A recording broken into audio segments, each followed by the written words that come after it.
मित्रों, जिस घर में यह तीन लोगों की चलती है उस घर का सर्वविनाश हो जाता है।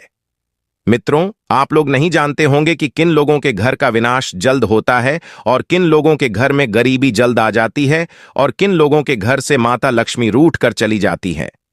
मित्रों, भगवान शिव ने माता पार्वती को बताया है कि जिस घर में इन तीन लोगों की चलती है उस घर का निश्चित ही सर्वविनाश हो जाता है और ऐसे परिवार के लोग सदैव गरीबियों के दलदल में फंसते चले जाते हैं। मित्रों, एक बार की बात है, भगवान भोले बाबा और माता पार्वती आकाश लोक पर भ्रमण कर रहे थे।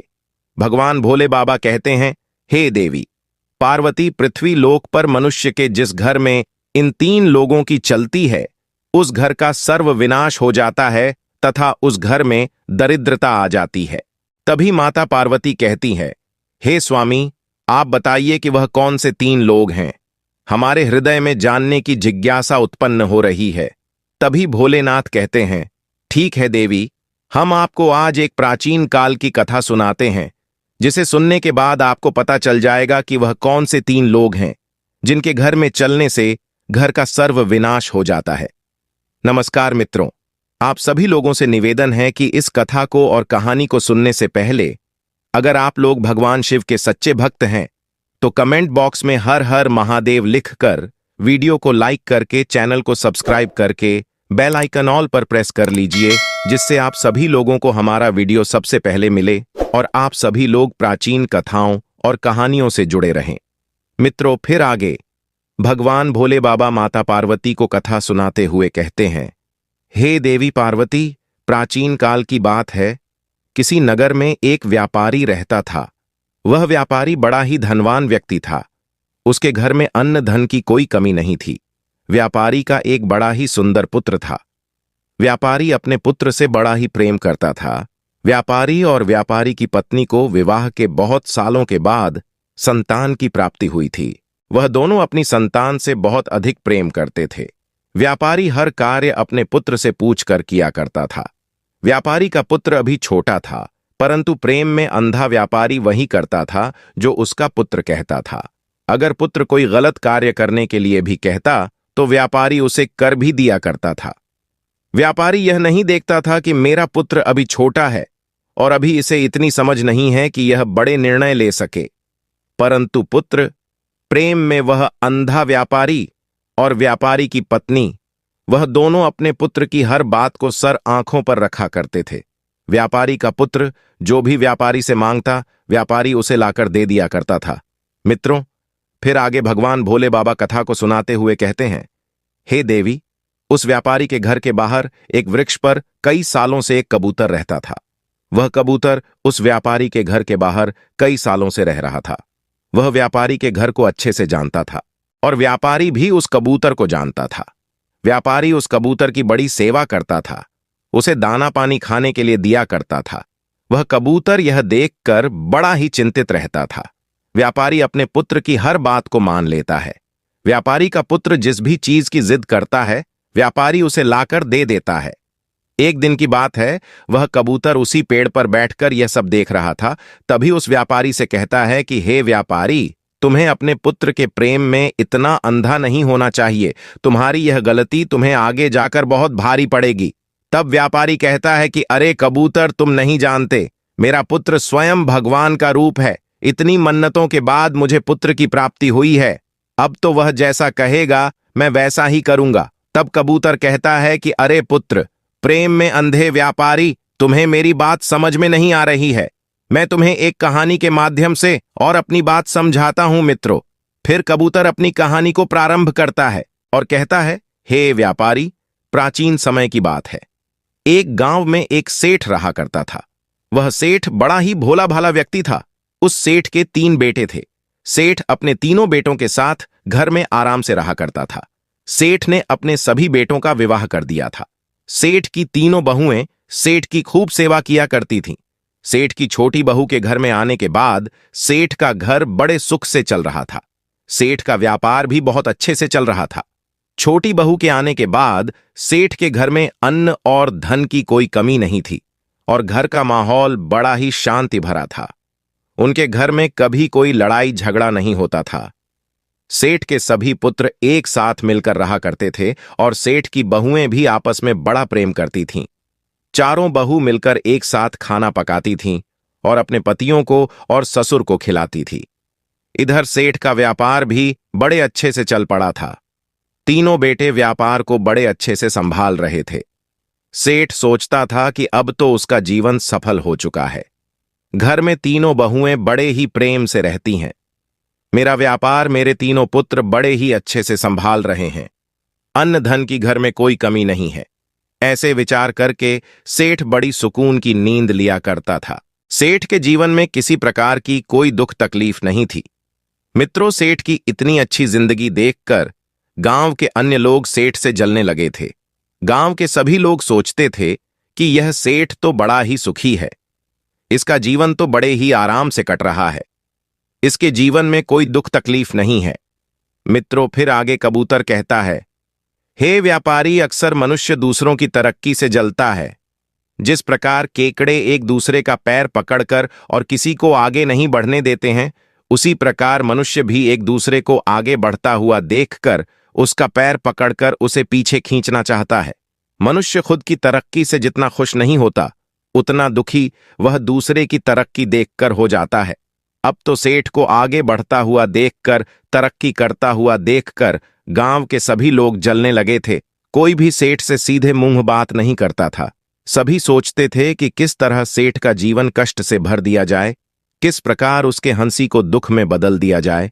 मित्रों, यही सब सोचकर गांव के कुछ लोग सेठ के कुल पुरोहित के पास जाते हैं और कुल पुरोहित के पास जाकर कहते हैं कि अरे पुरोहित जी, आप यहां सूखी रोटी खा रहे हो और वहां आपका धनी सेठ बड़े आराम से पकवान खा रहा है, अपनी बहू के हाथों का स्वादिष्ट भोजन कर रहा है। तब पुरोहित जी कहते हैं कि आप लोग क्या कहना चाहते हो, मुझे बात समझ में नहीं आ रही है। तब गांव के लोग बताते हैं कि पुरोहित जी, आपका जीवन तो आपके जजमान से ही चलता है, परंतु आपका जजमान तो बड़ा ही सुखी है, उसके जीवन में तो किसी प्रकार का कोई कष्ट नहीं है। जरा याद करिए कि आपके यह जजमान ने आपको आखिरी बार अपने घर कब बुलाया था। अगर आपका जजमान आपको अपने घर नहीं बुलाएगा, आपसे हवन पूजा नहीं करवाएगा, तो भला आपकी रोजी रोटी कैसे चलेगी, आपका घर कैसे चलेगा। मित्रों, कुल पुरोहित को गांव वासियों की बात समझ में आ रही थी। वह भी सोच रहा था कि बात तो सही है, सेठ ने बहुत समय से मुझे अपने घर नहीं बुलाया है और उसका जीवन बड़े ही सुख से कट रहा है। इस प्रकार तो मेरे बीवी बच्चे भूखे मरने लगेंगे। कुल पुरोहित कहता है कि अरे भाइयों, आपकी बात तो बिल्कुल सत्य है। सेठ तो बड़ा ही धनवान बन चुका है, उसका व्यापार भी बड़े तेजी से आगे बढ़ रहा है, उसके तीनों पुत्र बड़ी मेहनत करते हैं और उसके घर में चारों बहू मिलकर बड़े प्रेम से अपना जीवन व्यतीत कर रही हैं। उनके जीवन में किसी प्रकार का कोई कष्ट नहीं है। तब गांव के लोग कहते हैं कि पुरोहित जी, अगर आप अपना घर चलाना चाहते हो, अगर आप सुख से जीवन जीना चाहते हो, तो आपको कुछ ऐसा करना पड़ेगा जिससे आपके जजमान सेठ के जीवन में कुछ कष्ट आए, उसके घर में लड़ाई झगड़ा हो, तभी वह आपको हवन पूजन के लिए अपने घर में बुलाएगा और आपको कुछ धन मिलेगा। अगर ऐसा ही चलता रहा तो आप एक दिन गरीब हो जाएंगे और आपको भीख मांगना पड़ेगा। इतनी बात कहकर गांव के सभी लोग कुल पुरोहित के यहां से चले आते हैं। अब इधर वह कुल पुरोहित बड़ी ही चिंता में डूब जाता है। सोचता है कि अब मैं ऐसा क्या कर सकता हूं कि सेठ के घर में लड़ाई झगड़ा होने लगे, उसका व्यापार बंद पड़ जाए, तभी वह मुझे हवन पूजन के लिए अपने घर में बुलाएगा। अब तो ऐसा सोचकर वह कुल पुरोहित एक साधु महाराज के पास जाता है और कहता है कि हे स्वामी, मेरी कोई सहायता करिए। मेरे गांव में मेरा जजमान है जो एक सेठ है। सेठ बड़ा ही सुखी जीवन जी रहा है, उसके जीवन में किसी प्रकार का कोई कष्ट नहीं है, परंतु जिस प्रकार चोरों का जीवन लापरवाह लोगों से चलता है, जिस प्रकार राजा का जीवन झगड़ा करने वालों से चलता है, उसी प्रकार पुरोहित और पंडितों का जीवन अपने जजमान से चलता है। अगर जजमान के घर में कोई दुख तकलीफ नहीं होगी, अगर वह हमें नहीं बुलाएंगे, तो हमारा जीवन कैसे चलेगा, हम धन कैसे अर्जित करेंगे, हम तो भूखे मर जाएंगे। तब साधु महाराज कहते हैं कि अरे पुरोहित जी, आप चिंता मत करिए, आप बताइए कि क्या तकलीफ है। तब पुरोहित कहता है कि हे महाराज, मैं चाहता हूं कि सेठ के जीवन में कुछ कष्ट आने लगे, उसके घर में लड़ाई झगड़ा होने लगे, उसके व्यापार में कुछ कमी आ जाए, तभी वह मुझे हवन पूजन करने के लिए अपने घर में निमंत्रण देगा। व्यापारी कुल पुरोहित की बातें सुनने के बाद साधु महाराज कहते हैं, हे पुरोहित जी, आपका काम तो बड़ा ही छोटा सा है। मैं आपको अभी देखकर बताता हूं कि सेठ के जीवन में इतनी सुख और समृद्धि का कारण आखिर क्या है। अब तो वह साधु महाराज अपनी दिव्य दृष्टि से आंखें बंद करके देखते हैं और कुछ देर आंखें बंद करके देखने के बाद साधु महाराज आंखें खोलकर अपने सामने बैठे कुल पुरोहित से कहते हैं कि पुरोहित जी, सेठ के आगे बढ़ने का कारण उसके घर में आई छोटी बहू है सेठ की। जो छोटी बहू है वह साक्षात माता लक्ष्मी का रूप है। वह बड़ी ही संस्कारी और बड़ी ही बुद्धिमान स्त्री है। जब से वह सेठ के घर में आई है तभी से सेठ के घर में सब कुछ अच्छा ही अच्छा हो रहा है और उसका जीवन बड़ा ही सुख से कट रहा है। कोई लड़ाई झगड़ा नहीं हो रहा है। ऐसी स्त्री जिस भी घर में रहती है वह घर खूब फूलता फलता है। तब वह कुल पुरोहित कहता है कि हे स्वामी जी, अगर ऐसा है तो इसका कोई रास्ता तो होगा जिसके जरिए सेठ के घर में लड़ाई झगड़ा होने लगे, उस सेठ का व्यापार कुछ ठंडा पड़ जाए। तब साधु महाराज कहते हैं, हे पुत्र, तुम चिंता मत करो, तुम्हें बस एक काम करना है। तुम सेठ के घर जाओ और सेठ से कहना कि सेठ जी, मुझे आपके खेत में से एक हरा बांस दे दो, और तुम सेठ से हरा बांस मांगकर उसको अपने घर लाकर रख लेना। जब तुम ऐसा करोगे तो कुछ दिनों में ही सेठ बड़ा निर्धन हो जाएगा। उसके घर में लड़ाई झगड़े होने लगेंगे, उसकी बहुएं आपस में झगड़ा करने लगेंगी और उसका जीवन कष्टों से भर जाएगा। तब वह तुम्हें हवन पूजन के लिए अपने घर में अवश्य बुलाएगा। मित्रों, साधु महाराज की इतनी बातें सुनने के बाद कुल पुरोहित साधु महाराज को धन्यवाद कहकर और अपने घर चला जाता है। पुरोहित सोचता है कि अब तो अगले ही दिन मैं सेठ के घर पर जाऊंगा और उसके खेत में से एक हरा बांस मांग लूंगा। जब अगला दिन होता है, सुबह होते ही जल्दी उठकर कुल पुरोहित सेठ के घर पहुंच जाता है। सेठ के घर पहुंचने पर पुरोहित आवाज लगाता है तो अंदर सेठ आराम कर रहा था। सेठ बाहर आकर देखता है तो वह अपने कुल पुरोहित का बहुत स्वागत करता है, बहुत आदर सत्कार करता है और पुरोहित को ले जाकर अंदर बैठा लाता है। सेठ कहता है कि बताइए पुरोहित जी, आज इतने दिनों बाद आपका हमारे घर कैसे आना हुआ। तब कुल पुरोहित कहता है कि सेठ जी, मैं बस यहां से गुजर रहा था तो सोचा आपसे मिलते चलूं। अब तो पुरोहित अपनी मीठी मट्ठी बातों में सेठ को फंसा लेता है और कुछ देर बाद कहता है, हे सेठ जी, मुझे आपके खेत में से एक हरा बांस चाहिए, क्या आप मुझे दे सकते हैं। तब सेठ जी कहते हैं कि अवश्य पुरोहित जी, आपने इतनी छोटी सी चीज मांगी है, हम अभी आपको लाकर देते हैं। अब तो सेठ जी अपने खेत में जाते हैं और एक बांस का टुकड़ा तोड़कर लेकर आते हैं। तभी अपने ससुर को आता हुआ देख सेठ जी की जो छोटी बहू थी वह भागी भागी आती है और कहती है कि पिताजी, आप यह बांस का टुकड़ा क्यों लेकर आए हैं। तब सेठ बताता है कि बेटी पुरोहित जी हमारे घर आए हैं और वह चाहते हैं कि हम उन्हें अपने खेत में से एक हरा बांस का टुकड़ा लाकर दें, इसलिए उनको देने के लिए हम यह टुकड़ा लेकर आए हैं। तब वह छोटी बहू कहती है कि पिताजी, आप यह बांस का टुकड़ा पुरोहित जी को अवश्य दे दीजिएगा, परंतु इससे पहले कुछ देर आप यह बांस का टुकड़ा मुझे दे दीजिए। मैं कुछ देर में यह लाकर आपको दे दूंगी। फिर तो अपनी छोटी बहू को वह बांस देकर और सेठ चला जाता है। इधर वह सेठ की छोटी बहू बांस में से कुछ हरे पत्ते तोड़कर और अपने घर में बांधी हुई काली गाय को खिला देती है और इसके बाद वह बांस ले जाकर अपने पिता को दे देती है। अब तो वह सेठ हरा बांस पुरोहित को दे देता है और कहता है कि लीजिए पुरोहित जी, आपने हरा बांस मांगा था और ये रहा बांस, इसे आप ले जाइए। तब वह पुरोहित बड़ा ही खुश हो जाता है, सोचता है कि अब तो सेठ के घर की खुशी उसने मुझे दे दी है। अब बड़ा ही खुश होता हुआ वह पुरोहित अपने घर लौट जाता है और घर पर जाकर वह बांस का टुकड़ा रख देता है और सोचता है कि अब बस कुछ दिनों में सेठ मुझे याद करेगा, क्योंकि उसके घर में खूब लड़ाई झगड़ा होगा और गृह क्लेश होगा। तब हवन पूजन करके और मैं अच्छे पैसे सेठ से मांग लूंगा। ऐसे विचार करके वह कुल पुरोहित बड़ा ही प्रसन्न हो रहा था। अब तो पुरोहित इंतजार करने लगता है कि कब सेठ का बुलावा आएगा और मैं जाकर सेठ के घर में हवन पूजन करूंगा। मित्रों, परंतु इंतजार करते करते कुल पुरोहित को 1 महीना बीत जाता है, 2 महीने बीत जाते हैं और तीसरा महीना भी बीत जाता है। इंतजार करते करते अब वह पुरोहित थक चुका था। तब एक दिन कुल पुरोहित दोबारा साधु महाराज की कुटिया में जाता है।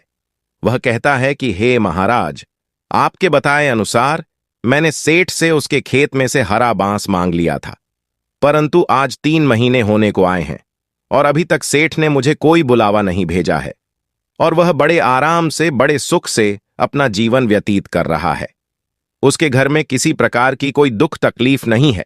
तब साधु महाराज आंखें बंद करके और अपनी दिव्य दृष्टि से देखते हैं तो वह बताते हैं कि अरे पुरोहित जी, मैंने आपको बताया था ना कि सेठ की छोटी बहू बड़ी ही चालाक और बड़ी ही बुद्धिमान है। दरअसल बात यह है कि जब सेठ आपको वह हरा बांस दे रहा था तो उसकी छोटी बहू ने उसमें से हरे पत्ते तोड़कर और अपनी काली गाय को खिला दिए थे। इसी कारणवश उसकी खुशियां और सुख समृद्धि उसके घर में ही रह गईं। परंतु आप चिंता मत करिए, आपकी सहायता मैं करूंगा। फिर साधु महाराज आगे कहते हैं कि पुरोहित जी, अब आपको क्या करना है कि सेठ के घर जाना है और सेठ से उसकी काली गाय मांगकर अपने घर लेकर आना है। आप जैसे ही उसकी काली गाय को अपने घर लाकर रखोगे तो कुछ दिनों में ही सेठ के घर में दुख तकलीफ आना शुरू हो जाएगी। तब सेठ आपको निमंत्रण अवश्य भेजेगा। अब तो वह कुल पुरोहित एक बार फिर प्रसन्न हो जाता है और साधु महाराज को धन्यवाद कहकर अपने घर के लिए निकल पड़ता है।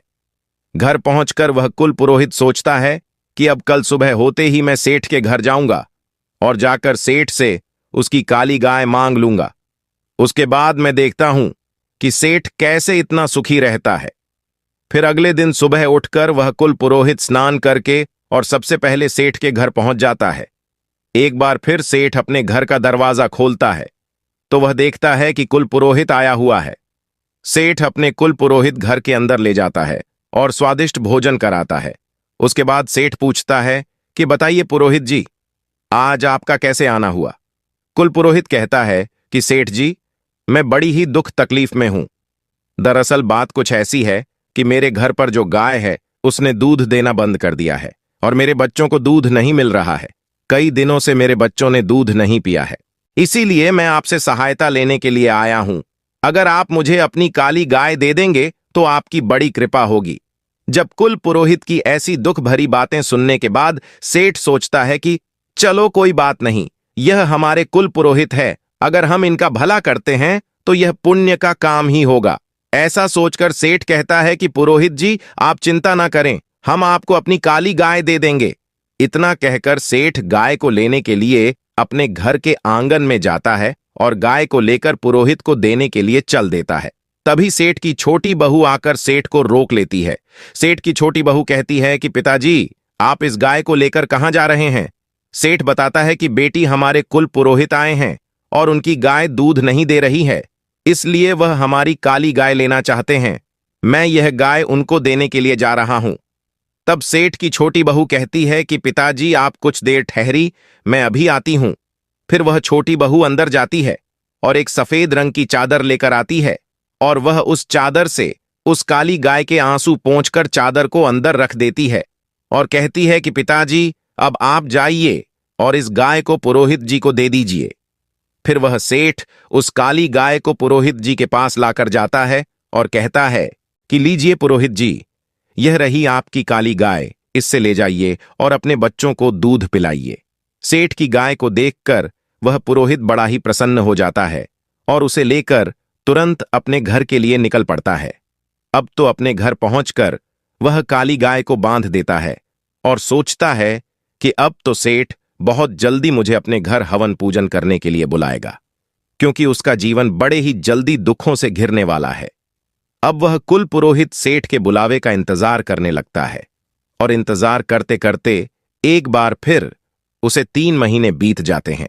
3 महीने गुजर जाने के बाद कुल पुरोहित एक बार फिर साधु महाराज की कुटिया में पहुंच जाता है और कहता है कि साधु महाराज, इस बार फिर मैं आपके कहे अनुसार सेठ के यहां से काली गाय लेकर आया हूं, परंतु उसके बावजूद सेठ ने मुझे अपने घर हवन पूजन के लिए नहीं बुलाया। सेठ का जीवन अभी भी बड़े ही सुख से कट रहा है। उसके घर में किसी प्रकार की कोई दुख तकलीफ नहीं है। तब साधु महाराज एक बार फिर अपनी आंखें बंद करते हैं और अपनी दिव्य दृष्टि से देखते हैं तो साधु महाराज कहते हैं कि हे पुरोहित जी, उस सेठ की छोटी वाली बहू तो बहुत ही चालाक है। हमने जितना सोचा था वह उससे भी ज्यादा चालाक है। वह सारी विद्या जानती है। सेठ की बहू बड़ी ही बुद्धिमान है। जब आप सेठ से काली गाय मांगने गए थे तब उसने अपनी सफेद चादर में गाय के आंसू पोंछ करके अपने पास रख लिए थे, जिसके कारण सुख समृद्धि उसके घर में ही रह गई। अब तो यह बात सुनकर कुल पुरोहित बड़ा ही चिंतित हो जाता है। वह सोचता है कि जब तक यह छोटी बहू रहेंगी तब तक सेठ का जीवन सुख समृद्धि से भरा रहेगा। पुरोहित कहता है कि हे साधु महाराज, अब मुझे क्या करना चाहिए? तब साधु महाराज कहते हैं कि पुरोहित, अब आप सेठ के घर जाओ और सेठ से किसी तरीके से वह सफेद चादर मांगकर अपने घर लाकर रख लो। अगर आपने ऐसा कर लिया तो निश्चित ही सेठ का जीवन बदल जाएगा और उसके घर में लड़ाई झगड़ा ग्रह क्लेश होने लगेंगे। फिर साधु महाराज को धन्यवाद कहकर वह कुल पुरोहित अपने घर के लिए निकल जाता है। घर पर जाकर वह कुल पुरोहित निर्णय करता है कि कल सुबह होते ही मैं एक बार फिर सेठ के घर जाऊंगा और जाकर किसी तरीके से सफेद चादर मांग कर लेकर आऊंगा। अगला दिन बीतते ही वह पुरोहित सुबह उठते ही बड़ा प्रसन्न हो जाता है। सोचता है कि आज तो सेठ से उसकी सफेद चादर मांगकर उसका जीवन को दुखों से भर दूंगा। अब कुल पुरोहित सेठ के घर जाता है और जाकर सेठ से कहता है कि सेठ जी, मेरी पत्नी हर दिन मंदिर में कीर्तन और भजन करने के लिए जाती है, परंतु मंदिर में बैठने के लिए उसके पास कोई अच्छी सी चादर नहीं है। वह नीचे फर्श पर बैठती है और उसको ऐसा करते हुए देख मुझे अच्छा नहीं लगता है। अगर आपको कोई तकलीफ ना हो तो क्या आप मुझे एक अच्छी सफेद चादर दे सकते हैं ताकि मेरी पत्नी चादर को बिछाकर मंदिर में बैठ सके? कुल पुरोहित की ऐसी बातें सुनकर सेठ कहता है कि अरे पुरोहित जी, आप चिंता ना करें, हमारे घर में एक बहुत ही अच्छी सफेद चादर रखी है। रुकिए, हम अभी अपनी बहू से कहकर और आपको दे देते हैं। अब तो सेठ जी अपनी छोटी बहू को बुलाते हैं और कहते हैं कि बहू, हमारे घर में जो सफेद चादर है वह लाकर पुरोहित जी को दे दो। अपने पिताजी की बातें सुनकर वह छोटी बहू अंदर जाती है और वह उसी सफेद चादर को निकालती है जिससे उसने गाय के आंसुओं को पोंछा था। वह उस चादर को निकालकर और उसका एक धागा तोड़कर अपने मुंह में भर लेती है और उसे खा लेती है। चादर का धागा खाने के बाद वह छोटी बहू चादर लाकर अपने पुरोहित जी को दे देती है। छोटी बहू से चादर लेकर पुरोहित जी मुस्कुराते हुए अपने घर के लिए निकल पड़ते हैं और घर पर जाकर वह सोचते हैं कि अब तो सेठ मुझे बहुत जल्दी याद करेगा। अब सेठ की राह देखते देखते वह कुल पुरोहित कई महीनों तक इंतजार करता रहता है। धीरे धीरे एक महीना बीत जाता है, उसके बाद दूसरा महीना भी निकल जाता है और तीसरा महीना भी निकल जाता है। अब इंतजार करते करते पुरोहित थक जाता है और एक बार फिर साधु महाराज के पास जाता है। साधु महाराज कहते हैं कि आओ पुरोहित जी, बताओ कैसे हो? तब पुरोहित कहता है कि अरे साधु महाराज, आपने मुझे जो करने को कहा मैंने सब कुछ किया, परंतु वह सेठ अभी भी अपना जीवन बड़े आराम से जी रहा है। उसके जीवन में कोई दुख तकलीफ नहीं है, उसके पास धन की कोई कमी नहीं है। साधु महाराज एक बार फिर अपनी आंखें बंद करके अपनी दिव्य दृष्टि से देखते हैं और पुरोहित को बताते हैं, पुरोहित जी, अब हमें लगता है कि वह छोटी बहू जब तक उसके घर में रहेगी तब तक आप उसका कुछ नहीं बिगाड़ सकते। आपको सफेद चादर देने से पहले उसकी बहू ने उसमें से एक धागा निकालकर वह खा लिया थी, जिसके कारण सुख समृद्धि और धन का सुख उसके पास ही रह गया। अब तो आपको कुछ भी करके और सेठ जी की छोटी बहू को उसके घर से निकालना पड़ेगा। अगर आपने एक बार छोटी बहू को घर से निकाल दिया तो फिर सेठ के जीवन में कष्ट ही कष्ट आ जाएंगे और उसका जीवन दुखों से घिर जाएगा। मित्रों, फिर उस पुरोहित को भी समझ में आ गया था कि छोटी बहू के रहते वह कुछ नहीं कर सकता। इसलिए वह अपने घर जाता है और सेठ के घर से उसकी छोटी बहू को निकालने का उपाय ढूंढने लगता है। अगली सुबह कुल पुरोहित सेठ के घर जाता है और बड़ी ही चिंतित अवस्था में जाकर कहता है कि सेठ जी, आपकी सुरक्षा मेरी जिम्मेदारी है और मुझे आपकी सुरक्षा खतरे में दिख रही है। आप पर बहुत बड़ा संकट आने वाला है, आपका जीवन दुखों से घिरने वाला है, आपके व्यापार में आपको बहुत बड़ा नुकसान होने वाला है और आपके घर में बहुत बड़ी विपत्ति आने वाली है। कुल पुरोहित की ऐसी बातें सुनकर वह सेठ घबरा जाता है और बहुत चिंतित हो जाता है। सेठ कहता है कि पुरोहित जी, यह आप क्या कह रहे हैं? आप हमें बताइए, क्या इस विपत्ति से बचने का कोई उपाय है? आप जो भी कहेंगे हम अवश्य करेंगे। फिर पुरोहित समझ गया था कि यह सेठ उसके जाल में फंस चुका है। पुरोहित आगे कहता है कि सेठ जी, आपकी छोटी बहू आपके ऊपर बहुत बड़ा खतरा है। जब तक वह इस घर में रहेंगी आप पर संकट बना रहेगा। इसलिए मैं तो कहता हूं कि आप अपनी छोटी बहू को अपने घर से निकाल दीजिए, क्योंकि उसी के कारण आप पर इतना बड़ा खतरा मंडरा रहा है और आपका जीवन संकट में है। पुरोहित की ऐसी बातें सुनकर वह सेठ जी उस पर विश्वास कर लेते हैं। सेठ जी कहते हैं कि पुरोहित जी, आप जैसा कहेंगे मैं वैसा ही करूंगा। आप बताइए कि मुझे किस तरीके से अपनी बहू को घर से निकालना है। पुरोहित जी कहते हैं कि सेठ जी, आप तुरंत कुछ भी करके अपनी बहू को घर से बाहर निकाल दीजिए। इतना कहकर वह पुरोहित अपने घर चला जाता है और इधर से सेठ जी चिंता में डूब जाते हैं। वह सोचते हैं कि मेरी बहू तो बड़ी ही अच्छे स्वभाव की है, मेरी इतनी सेवा करती है, मैं उसे अपने घर से कैसे निकालूं?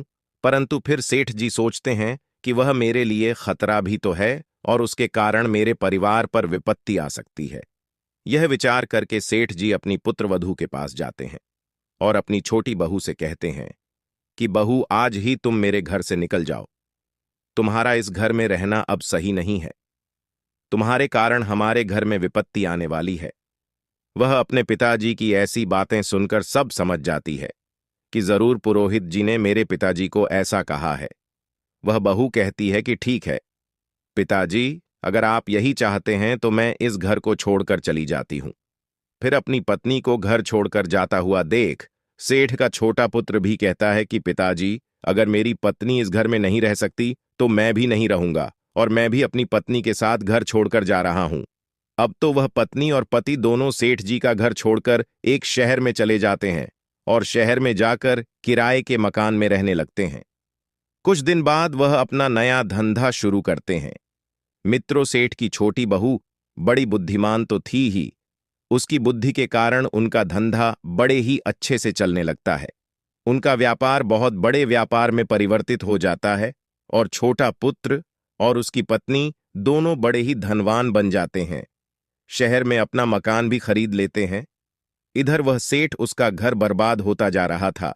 घर में लड़ाई झगड़ा होने लगे थे। सेठ की दोनों बहुएं आपस में खूब झगड़ा करती थीं और सेठ के दोनों पुत्र भी व्यापार पर बिल्कुल ध्यान नहीं दे रहे थे। सेठ के दोनों पुत्र बुरी संगत में पड़ गए थे। वह कुल पुरोहित हवन पूजन के बहाने सेठ से सारा धन लूट कर ले जा रहे थे। धीरे धीरे करके वह पुरोहित सेठ को पूरी तरीके से लूट लेता है और सेठ का पूरा धन धीरे धीरे करके वह लूट कर अपने घर ले जाता है। अब तो सेठ की हालत बहुत ही खराब हो चुकी थी। सेठ के घर में खाने पीने के लाले पड़ रहे थे, खाने को भोजन नहीं था, पहनने को वस्त्र नहीं थे। अपनी ऐसी हालत देखकर सेठ एक दिन विचार करने बैठता है और गहरा विचार करने पर सेठ को समझ में आता है कि जिस दिन से मेरी छोटी बहू इस घर को छोड़कर गई है, उस दिन से इस घर की हालत बद से बदतर होती जा रही है। सेठ को झांत हो चुका था कि उसकी छोटी बहू ही है जो उसके घर को बचा सकती है। सेठ अब तो तुरंत दौड़ा दौड़ा शहर जाता है और अपने छोटे पुत्र के घर पर जाकर अपनी लक्ष्मी स्वरूप बहू से क्षमा मांगता है। सेठ अपनी बहू के चरणों में गिरकर कहता है कि बहू, मुझे माफ कर दो। मैंने पुरोहित की बातों में आकर तुम्हें घर से निकाल दिया, परंतु तुम तो साक्षात लक्ष्मी हो। जब तक तुम मेरे घर में थी तब तक घर में बड़ी सुख शांति बनी हुई थी, और जब से तुम घर छोड़कर आई हो, घर में गृह क्लेश हो रहे हैं, लड़ाई झगड़ा हो रहे हैं और हम बड़े ही निर्धन हो चुके हैं। मित्रों, ससुर की ऐसी बात सुनकर वह छोटी बहू कहती है कि पिताजी, आप चिंता मत करिए, मैं अभी अपने घर चलती हूं। यह भी मेरा घर है और वह भी मेरा घर है। मैं पहले से यह जानती थी कि पुरोहित ने आपके कान भरे हैं और उसी ने आपको कहा है कि आप मुझे घर से निकाल दे। छोटी बहू आगे कहती हैं कि पिताजी, संसार में ऐसे बहुत से लोग होते हैं जो दूसरों की खुशियों से, दूसरों के सुख से जलते हैं और उनको बर्बाद करना चाहते हैं, परंतु यह हमारे ऊपर निर्भर करता है कि हम किसकी बातों में आते हैं, कैसे निर्णय लेते हैं और किस तरह अपने घर को चलाते हैं। अगर हम गलत लोगों की बातों में आकर अपने ही घर को तोड़ेंगे, अपने ही घर के लोगों को घर से निकालेंगे, तो अवश्य हमारे घर का नाश हो जाएगा। इतनी बातें सुनकर सेठ अपनी बहू और बेटे को लेकर अपने घर लौट जाता है और बहू घर आती है। उसके कुछ दिन बाद सेठ फिर से तरक्की करने लगता है। सेठ का व्यापार फिर से चलने लगता है। सेठ के घर में अन्न धन के भंडार भरे होने लगे। फिर परिवार में सभी मिलजुल कर रहने लगे। सभी में प्रेम और स्नेह बढ़ने लगा। मित्रों, फिर आगे भगवान भोले बाबा माता पार्वती से कहते हैं, हे देवी, एक दिन सेठ की छोटी बहू सेठ से कहती है कि पिताजी, आज मैं आपसे जो कहने जा रही हूं, मेरी बात को ध्यान से सुनिए। जिस घर में इन 3 लोगों की चलती है, वह घर बहुत ही जल्दी बर्बाद हो जाते हैं। उन घरों का निश्चित ही सर्वविनाश हो जाता है। तब सेठ कहता है कि बहू, वह 3 लोग कौन हैं? तब सेठ की छोटी बहू बताती है कि पिताजी, ध्यान से सुनिए। नंबर 1, बिगड़ा हुआ बालक। जिस घर में बिगड़ा हुआ पुत्र होता है, गलत संगति में बालक पड़ जाता है और उसकी बात घर में मानी जाती है। उसके कहे अनुसार अगर माँ बाप काम करते हैं तो उस घर का निश्चित ही सर्वविनाश हो जाता है। वह घर बिकने की परिस्थिति में आ जाता है। उस घर के लोग कष्ट में अपना जीवन व्यतीत करते हैं। नंबर 2, जिद्दी और लालची स्त्री।